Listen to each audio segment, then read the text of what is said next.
Welcome to 247 Real Talk. I'm your host, Julian Perry, and it's a pleasure to be here with you once again for another episode of the 247 Real Talk podcast.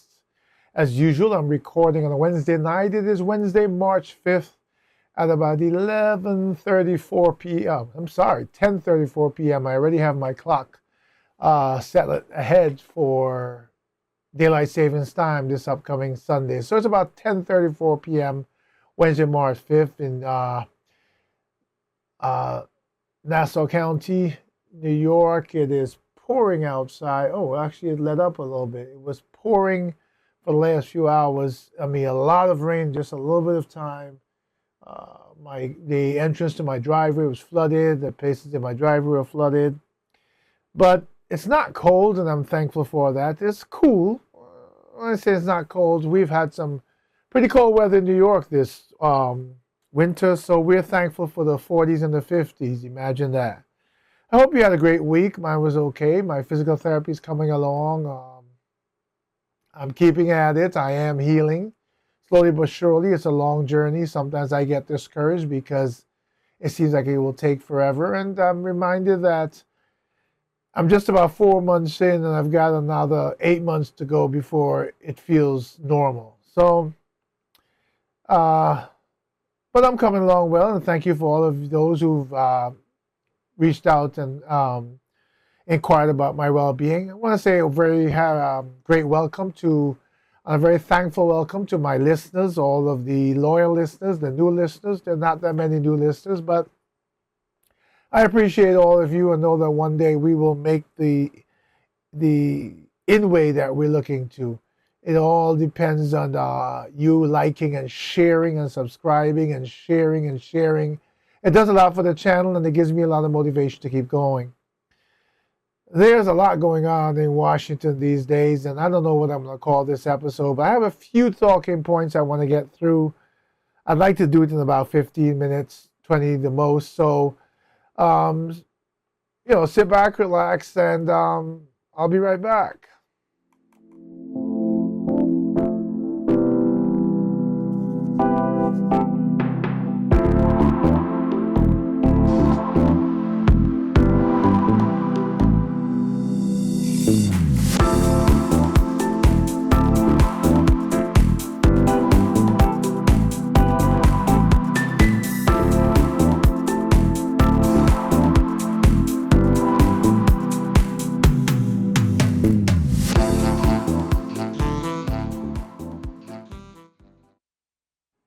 All right, I'm back, and we're going to get right into this. So I wrote down a few topics I'm going to touch on really quickly.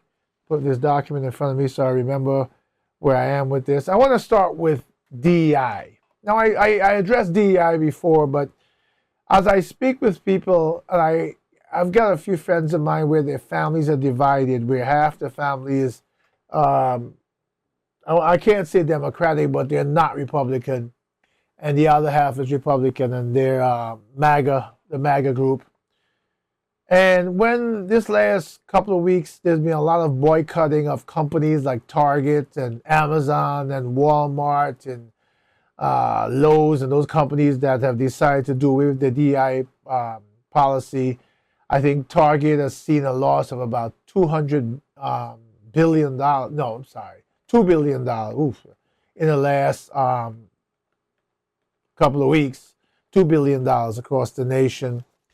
And they have to be rethinking their position at this point because they fail to realize that this is not an issue of when you go against DEI, you're not going against just minorities, people of color. While people of color are motivated and have a call to action, DEI is much wider than that. And I want to make the point to you so you hear what I'm saying.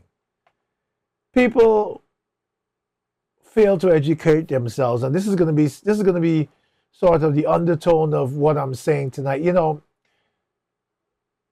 There are good things and bad things about being conditioned, and my allergies are really bothering me this time. There are good things and bad things about being conditioned growing up. We grew up where we were taught that you have to go to school, you have to get an education, You were encouraged to go to college. Now we're in a different time where college has become a business, has become less about education and more about profit.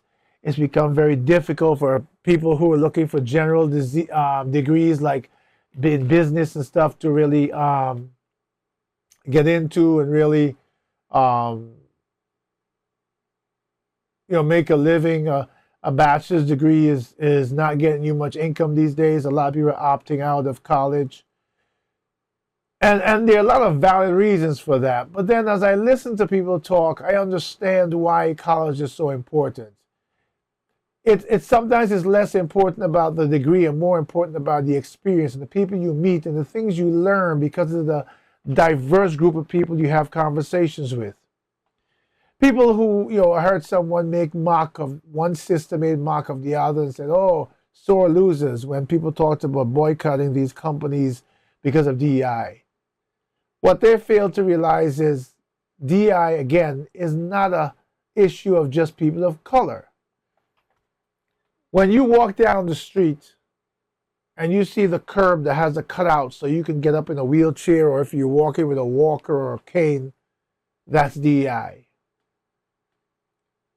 For handicapped people, handicapped bathrooms, handicapped elevators, handicapped access, that's DEI.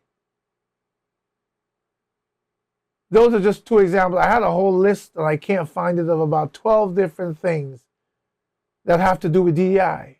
Funding for things that affect every human being, they're a DEI.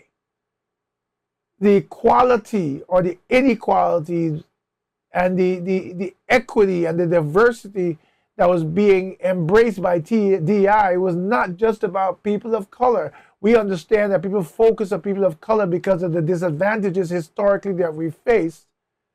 But the equity and the inclusivity means including people who are sick, people who are handicapped, people who are disadvantaged, regardless of race, creed, or color. So many of the accommodations that have made life easier for so many people are a result of DEI. I'm so upset that I can't find that list because I took the time to write it out, and now I can't put my hands on it. But there's a plethora of things that are quality of life issues. You go to the subway somewhere or the elevated track, there's no elevator for handicap, that's DEI. Rails in bathroom stalls, that's DEI. Bathroom stalls made to accommodate wheelchairs, that's DEI. It is such a vast inclusivity that is beyond the people that these foolish people in Washington think that they're targeting. They're going to wake up one day and realize they're targeting members of their own families. It is the worst prejudice to go after someone for race, creed, and color, but it's equally as horrible to go after someone because they're handicapped, because they were born with a disability. Bringing people with disabilities into a world where they are included and feel equal is DEI. Now, you remember I talked about education a moment ago. Yesterday, I think it was yesterday, I was watching an interview of a guy who was really proud that he voted for President Trump, and really proud because of tariffs. So the interviewer asked him, he said, what do you do? The guy says, I make t-shirts. I design t-shirts. He says, so you design and you make them? He says, no, I design them. So where do you get them from?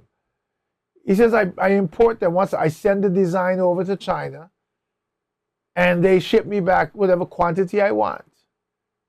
So the reporter says, so you know it's going to cost you more. And this guy was like, no, they pay the tariffs. And he stood there for a while. My chair is squeaking. He stood there for a while, and he argued this until another person came up, and he asked the person as a bystander, said, could you explain to this gentleman? And at that point, you could see his face turn red. He didn't realize that we pay the tariffs and the good. The tariff is on these goods coming into this country. So if I have a business, like he had t-shirts, he's going to pay more for his t-shirts. And the only way he can make a living and a profit is to pass that increase onto the consumer.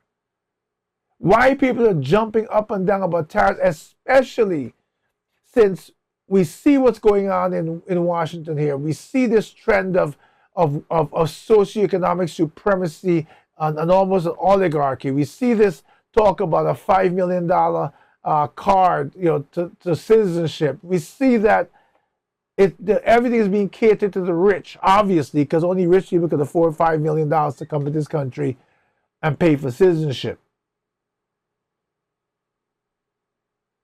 What these people fail to realize is rich people in this country is a small percentage. The majority of people who will feel the pain of tariffs is you and me. Cost of anything that has to come into this country from Canada, from Asia, and then I'll get to actually, I'm getting ahead of myself. But the bottom line is that a lot of people who voted for this administration are going to be hurt. And what's even worse is if you look at the socioeconomic spread across the MAGA population, many of them are in the lower or poor or lower income category. They're the ones who are going to pay the price. Because everything they go to buy, even to the t-shirt, is going to cost them more, but their salaries are not going up. And their salaries certainly won't go up enough to make this worthwhile. I mean, if you think about it for a second, the auto industry, even for American cars, I think it was the CEO of Ford, they say he put his foot in his mouth, but he didn't. He was speaking the truth. The impact of tariffs on automobiles is going to be like a 25% increase in the cost of a car. Now, just understand that if you're buying a car for $40,000, that car just became $50,000. The auto industry can't sustain this. I watched another show where a guy was saying, when you talk about tariffs, understand that it's not just vehicles that come from certain countries, but it's the route that they take. Some vehicles go through different ports and they stop and they overnight and they're stored at different ports. So that, depending on where they're coming in from, actually, not from sometimes the origin, but the last place they came in from, could make a difference. So what's going to happen? People can't afford cars. Certainly not new cars. What does that mean? You create an even greater divide in the socioeconomic status because now people are going to be driving older cars. People are going to be paying for repairs. When they go to pay for repairs, the parts for their car are going to cost more because there'll be tariffs on those things. Because remember, let me take a step back and explain to everyone here, those who know and those who know, those who don't know, and those who don't want to know. The majority of companies that we buy goods for, consumer goods, that are American, I don't want to say American made, American created, meaning they're designed, the research and design and everything is done here. The manufacturing is done in Taiwan, China, and all these places. Why? Because it makes sense. It's cheaper. The overhead is cheaper. And because it's cheaper, when they import it, because there were no tariffs, they could afford to bring it in here, make a profit, and while we pay for it, we would pay a lot less. But now they have to bring in these goods, and it costs them more, so we have to pay more. Now, I hear these dumb folks talking about, I'm sorry, I shouldn't use the word dumb, I apologize, I don't like to make those labels, but I'm saying I get annoyed. I hear people talking about, well, we just have to make them in America. Do you understand? If you are a business that has been sourcing your goods and the final products from overseas for all these years, do you know the overhead cost and the resources and the knowledge that we don't even have it takes to reinvent that factory here in the United States? The startup costs, the facilities, the equipment, the electricity, the knowledge the cost of the labor, both to implement and ongoing. The American population can't sustain that. Yet people are jumping up and down and thinking, oh, the president's doing a great job. I'm sorry. No. The pain is just getting started. And I promise you, whatever your ideals are, because of the ideology of this administration, most of people who voted will regret making this choice because of the ideology, not because of the person. I'm not after people. I'm not calling names. I'm calling ideology. I'm calling out ideology. Looking down my list here,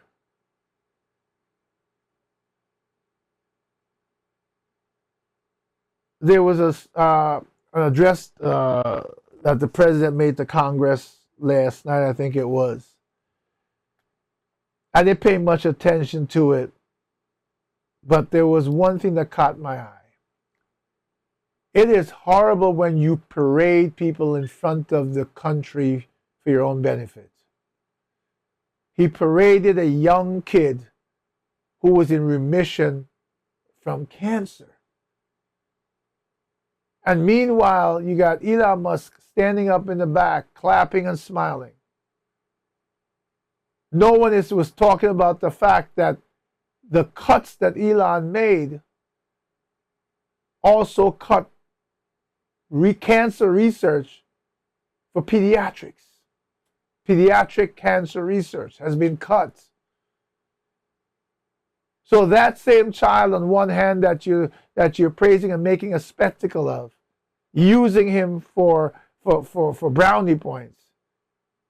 In the meantime, you're taking away his survival line, the very lifeline that had him in front of you last night.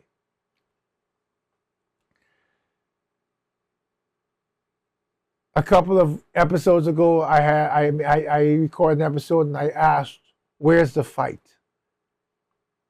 And in this episode, I'm going to say it again because there is something that we say at times when we want to exaggerate. We talk about thunderous silence,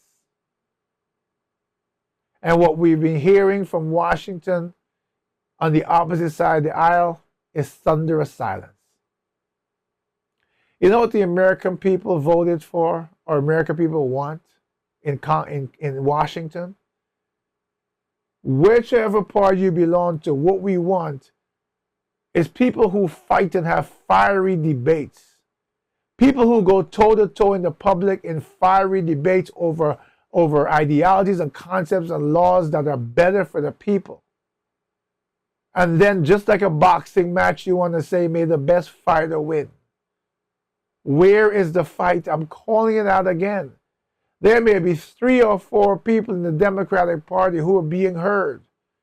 There are 200 and something of them in the House and 50 or 48 or whatever of them in the Senate. And 98% of them are silent.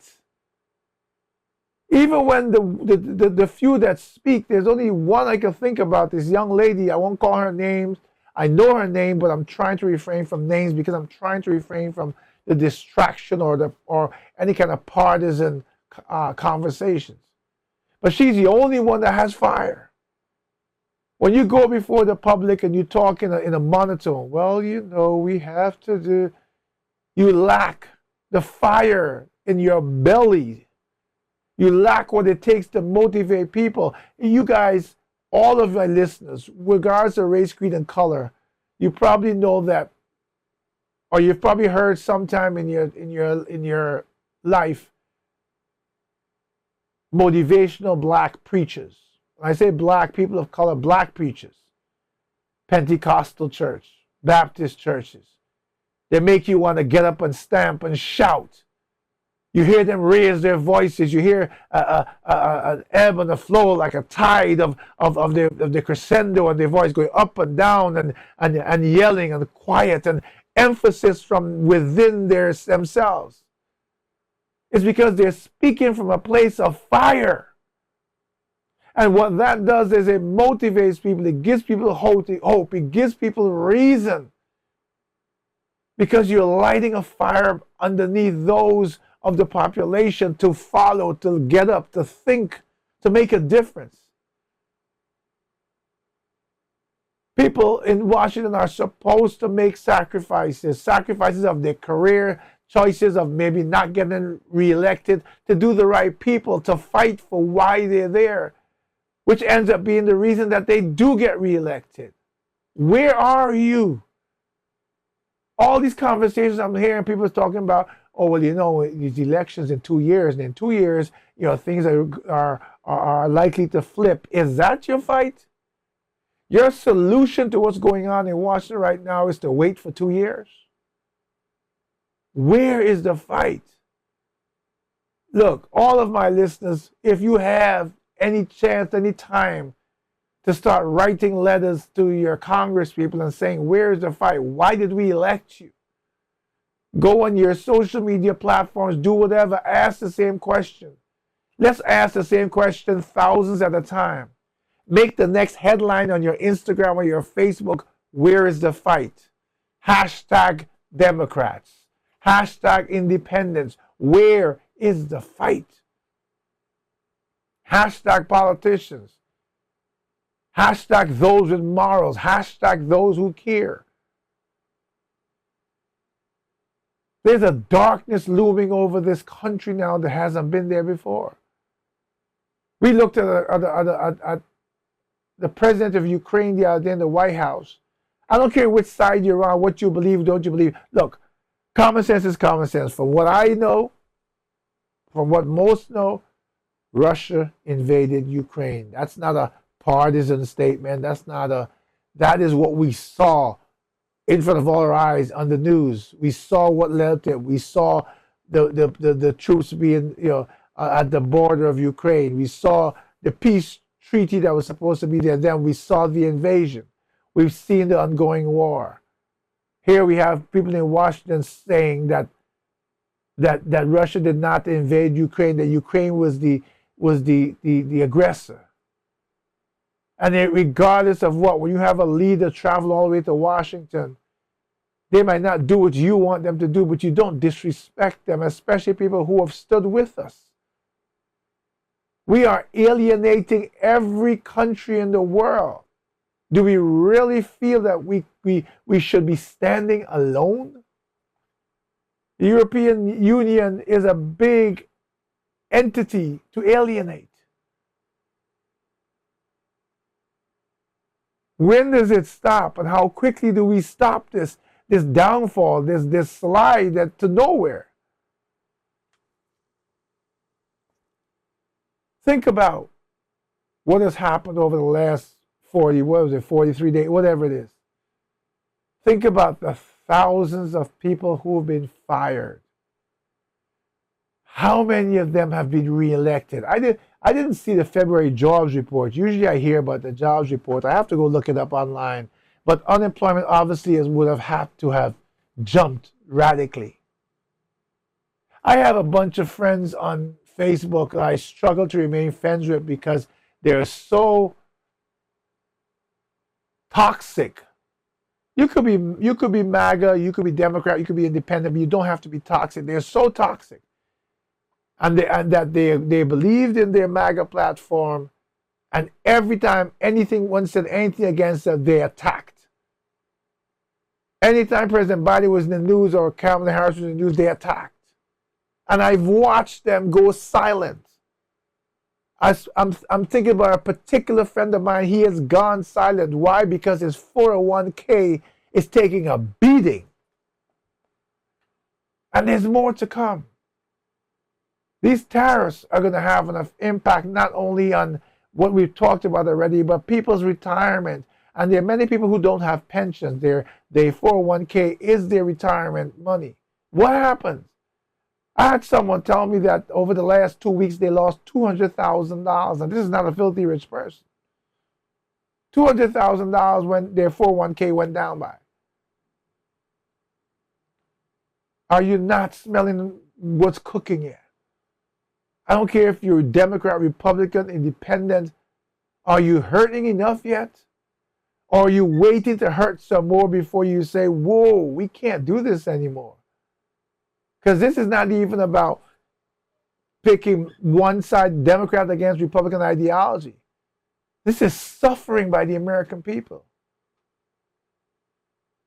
I also saw a video today of a guy who apparently was deported a week ago and he's back. He got back in. Can't tell you how. But maybe the story you're being told about the mass deportations needs to have another side of the story that tells you about the mass reentry. Because people are getting back in. This is just a facade in front of your face to say, I said I would do this in my campaigning, and I did it. And I've said to many people, what's going on in Washington now, those who wished for this change can't complain, because you were told exactly what will be done, and instead of thinking for yourselves, you let someone think for you. That lack of education, that lack of rounded knowledge, that lack of understanding of balance sheets, that lack of basic understanding of business is why this gentleman with the t-shirts thought that China would pay the tariffs and was speechless when he found out that he would have to pay the tariffs and pass the cost on to his consumers. He basically said, I can't survive. My customers are not going to pay that much more for my t-shirts. I guess we have another unemployed person who believed in the change that they asked for. What's next? When do we get hurt enough? When do we get downtrodden enough? When do we get pitiful enough that we recognize that there's only one way out, and that's to stand up and fight for what we believe in? Call Washington to action. Call every single Democrat and Republican who claims they have morals, ethics, empathy. Call them to action. The judges who are making decisions need to have their decisions upheld. Not make a decision and then Washington still does whatever it wants regardless of what the judge said, because then we have gone into a complete state of lawlessness. This is a lesson. This is a wake-up call. And while we sit there watching on like it's a movie, what's going on in Washington, slowly but surely those changes are impacting us and taking us down. While we sit around and watch, stunned, shocked, shell-shocked, frozen, those who call themselves politicians and those who told us that we should vote for them because they were the right person to be there to fight for us are frozen. It's time for the heat. It's time for the ice to melt. It's time for you to stand, to put your faith in our Creator. And for all of you who say, God bless America, you should also say that you can do all things through Christ who strengthens you. It's time for a change. Be like Nike and just do it. Until the next time, take care of yourselves and each other.